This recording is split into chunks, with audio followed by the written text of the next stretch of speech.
ఓం శుక్లాంబరధరం విష్ణుం శశివర్ణం చతుర్భుజం ప్రసన్నవదనం ధ్యాయే సర్వవిఘ్నోపశాంతయే. ఓం శ్రీకృష్ణ పరబ్రహ్మణే నమః. శ్రీమద్భగవద్గీత అథ పంచమోధ్యాయః కర్మ సన్యాస యోగః. 18వ శ్లోకం. విద్యా వినయ సంపన్నే బ్రహ్మాణే గవిహస్తిని సునిచైవస్య పాకే చ పండితా సమదర్శినః.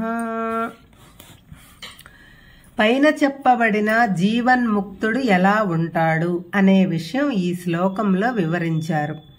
అటువంటి జీవన్ముక్తుడు విద్యా వినయము పుష్కలంగా కలిగి ఉన్న బ్రాహ్మణుని యందు, కుక్క మాంసమును తినేవారి యందు, గోవు ఏనుగు కుక్క మొదలగు చిన్న పెద్ద జంతువుల యందు సమమైన దృష్టి కలిగి ఉంటాడు.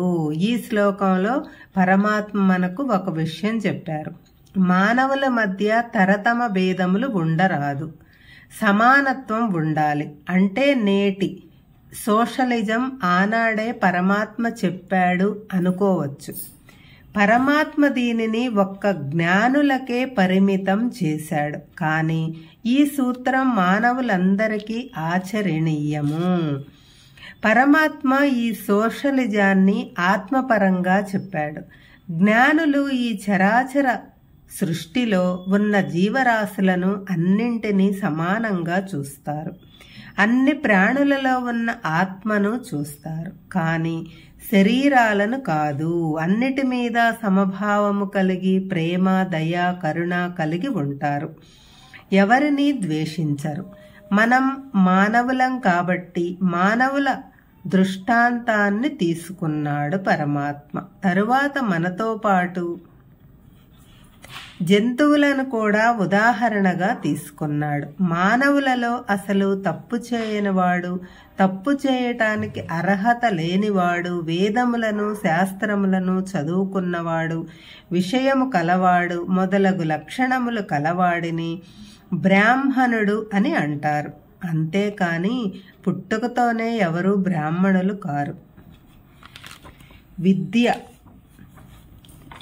వినయం బ్రాహ్మణునికి తప్పనిసరిగా ఉండవలసిన లక్షణములు.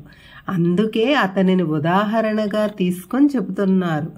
బ్రాహ్మణుడే అలా ఉంటే ఇంకా సామాన్య మానవుల మాట చెప్పాలా చెప్పండి. ఇంకా అజ్ఞానులలో చండాలుడిని ప్రాతిపదికగా తీసుకున్నాడు.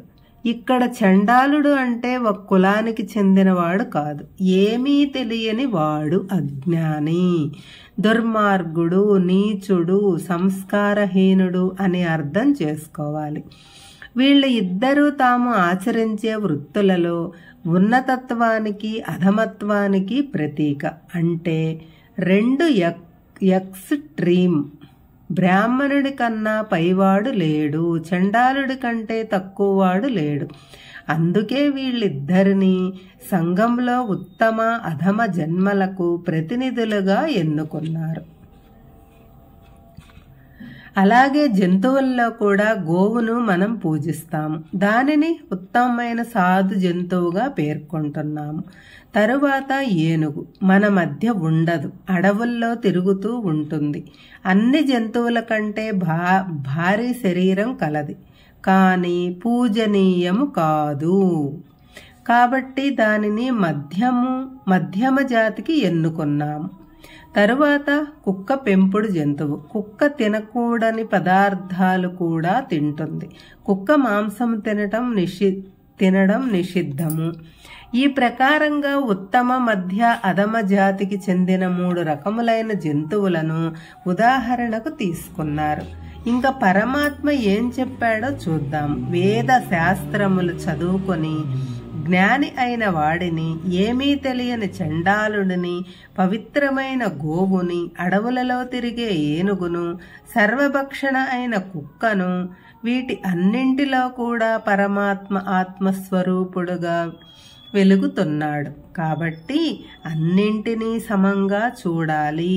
అన్నీ ఆ పరమాత్మ స్వరూపాలే. ఒకరు ఎక్కువ మరొకరు తక్కువ కాదు.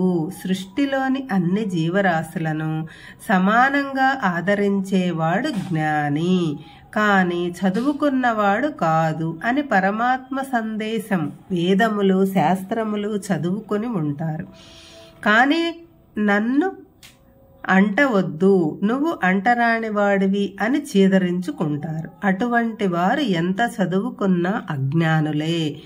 ఏమీ చదువుకోకపోయినా అందరినీ సమానంగా చూచేవాడు, అందరిలో ఆత్మను దర్శించేవాడు జ్ఞాని. మానవులు సాధారణంగా పైపై వేషభాషలు చూస్తారు. కొందరు అతని మనస్సు మంచిదా కాదా అని చూస్తారు. మరికొందరు అందరిలో ఆత్మస్వరూపుడు అయిన భగవంతుని చూస్తారు.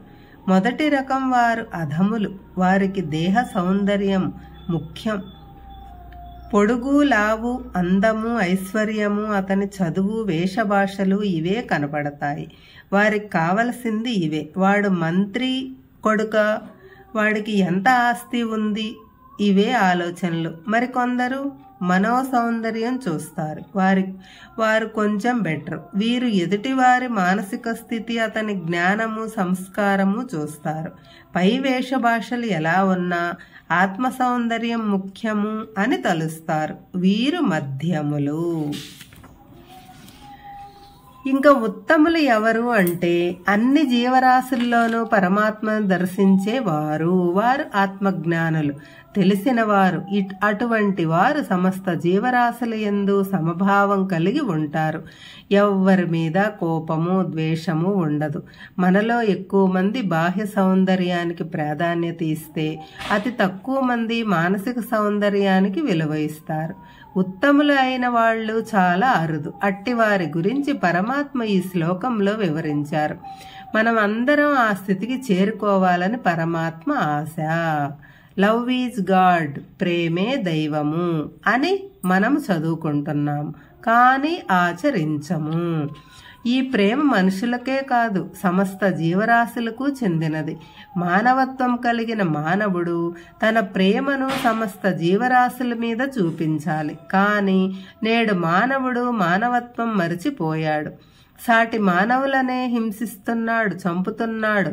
తన ఆహారం కోసం, వినోదం కోసం ఎన్నో జీవాలను చంపుతున్నాడు. విశాల భావం, ఆత్మదృష్టి మానవులను మచ్చుకైనా కనిపించటం లేదు. ఎప్పుడైతే మానవుడు బాహ్య సౌందర్యాన్ని కాకుండా అతనిలోని ఆత్మస్వరూపాన్ని చూస్తాడో అతడే జ్ఞాని. అటువంటి వాడు ఏ శాస్త్రము, పురాణము చదవనక్కర్లేదు. అన్నీ చదివినా భేద బుద్ధి కలవాడు మూర్ఖుడు, కానీ జ్ఞాని కాడు. అందుకే సర్వమానవ సౌభ్రాతృత్వము అని చెప్పారు. ముందు అది అలవరుచుకుంటే తరువాత పై మెట్టు ఎక్కవచ్చు. దీనినే విశ్వజనీనమైన ప్రేమ అంటారు. మన శరీరంలో ఉన్న అన్ని అవయవాలను మనం ఎలా ప్రేమిస్తామో, కాపాడుకుంటామో అలాగే మన చుట్టూ ఉన్న జీవరాశులను కూడా అలాగే ప్రేమించాలి అని ఈ శ్లోకం అంతరార్థం. మన శరీరానికి ఏదైనా దెబ్బ తగిలితే ఎలా బాధపడతామో అదే బాధ ఎదుటి జీవులకు ఉంటుందని గ్రహించాలి. అదే మానవత. ఒకడు జ్ఞాని అయినా కాదా అని తెలుసుకోవటానికి ఇదే గీటు రాయి. మనం సాటి వారిని ప్రేమిస్తున్నాము, పెంపుడు జంతువులను ప్రేమిస్తున్నాము, అవును పూజిస్తాము.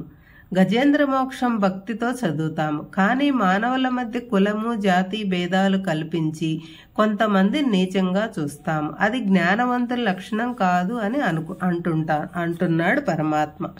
అందరినీ ఉత్తమ, మధ్య, నీచ కులములుగా విభజించకుండా అందరి పట్ల సమభావం, విశాల దృష్టి కలిగి ఉండాలి. అటువంటి వాడే జ్ఞాని, ముముక్షువు. మేము జ్ఞానులము అంటూ సాటి మానవులను దూరంగా ఉంచేవాడు అంటరాని వారుగా పరిగణించేవారు జ్ఞానులు కారు. మనం పలికే సర్వమానవ సౌభ్రాతృత్వము కన్నా పరమాత్మ ఒక మెట్టు పైకి పోయి కేవలం ఆ భావన సర్వమానవులకే కాదు సకల జీవరాశులకు వర్తింప చేయాలి అని బోధించాడు పరమాత్మ. కానీ ఇక్కడ ఒక చిక్కు ఉంది. పెంపుడు కుక్కను బెడ్రూమ్లోకి రానిస్తాము, ఆవును షెడ్లోనే కట్టేస్తాము, ఏనుగును అడవిలోనే ఉంచుతాం. వాటి వాటి సహజ లక్షణాలను బట్టి ప్రాకృతికంగా వాటితో వ్యవహరించాలి, కానీ మానసికంగా వాటి మధ్య భేదభావన చూపకూడదు. అలాగే మూర్ఖుడిని వేదాంతం బోధిస్తే వాడు మరుక్షణం లేచిపోతాడు. కాబట్టి వ్యవహారికంగా వాడితో ఎలా ప్రవర్తించాలో అలాగే ప్రవర్తించాలి, కానీ మానసికంగా వాడిని కూడా సాటి మానవుల్లాగే చూడాలి. ఇది ఈ శ్లోకం అంతరార్థం. హరే కృష్ణ.